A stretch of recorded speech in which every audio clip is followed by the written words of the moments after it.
जय हिंद दोस्तों, स्वागत है आपका हमारे यूट्यूब चैनल गोल इंडियन आर्मी में।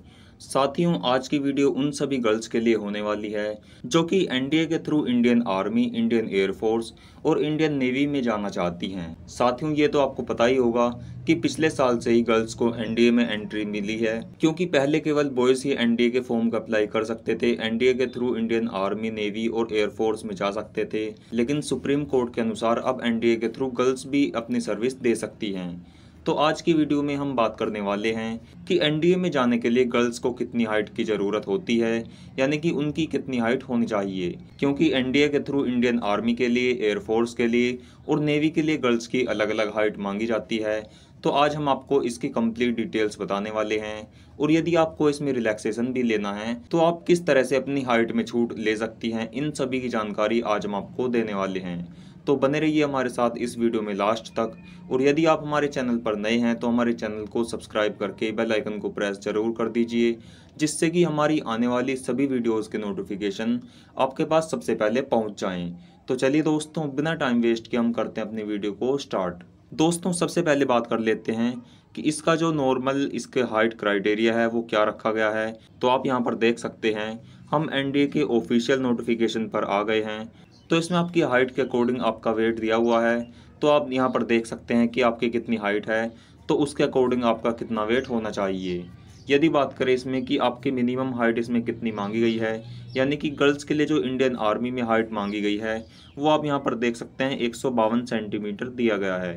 यानी कि यदि आपकी हाइट 152 सेंटीमीटर है तो ही आप एनडीए के फॉर्म का अप्लाई कर सकती हैं। और ये जो 152 हाइट है ये केवल इंडियन आर्मी के लिए है, यानी कि ये केवल थल सेना के लिए क्राइटेरिया रखा गया है।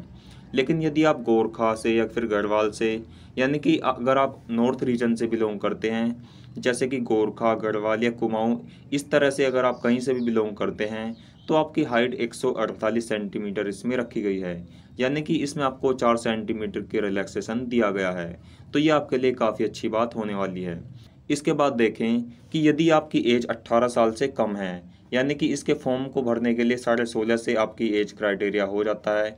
तो यदि आपकी एज 18 साल से कम है तो भी आपकी हाइट में 2 सेंटीमीटर का रिलैक्सेशन इसमें दिया गया है, क्योंकि 18 साल तक आपकी हाइट 2 सेंटीमीटर बढ़ सकती है, इसलिए आपको 2 सेंटीमीटर की छूट भी दी गई है। तो यदि आप 18 साल से कम के कैंडिडेट हैं तो आपके लिए बेनिफिशियल होने वाला है। इसके बाद यदि बात करें एयरफोर्स की, यानी कि जो एयरफोर्स की फ्लाइंग ब्रांच है, यदि आप उसके लिए अप्लाई करना चाहते हैं, आपका सपना है कि आप फ्लाइंग ब्रांच में अप्लाई करें, तो आपकी हाइट कम से कम 163 सेंटीमीटर यानी कि 163 सेंटीमीटर होनी चाहिए, तभी आप इसके फ्लाइंग ब्रांच के लिए अप्लाई कर सकते हैं, वरना आप इसके फ्लाइंग ब्रांच के लिए एलिजिबल नहीं हो पाएंगे।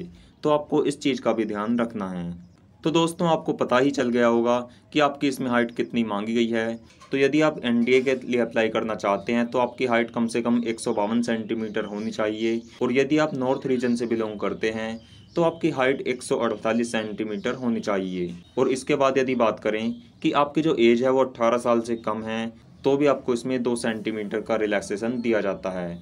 तो ये आपके लिए काफ़ी अच्छी बात होने वाली है। लेकिन दोस्तों, यदि आप इसके फ्लाइंग ब्रांच के लिए अप्लाई करना चाहते हैं एयरफोर्स में, तो आपकी हाइट कम से कम 163 सेंटीमीटर ज़रूर होनी चाहिए, तभी आप इसके लिए एलिजिबल हो पाएंगे। तो दोस्तों, यही है एनडीए का हाइट क्राइटेरिया। अगर आपको इससे रिलेटेड और कोई भी डाउट है या कोई भी क्वेश्चन है तो आप हमें कमेंट बॉक्स में ज़रूर पूछ सकते हैं। तो चलिए दोस्तों, आज के लिए इतना ही, फिर मिलते हैं एक नई वीडियो के साथ।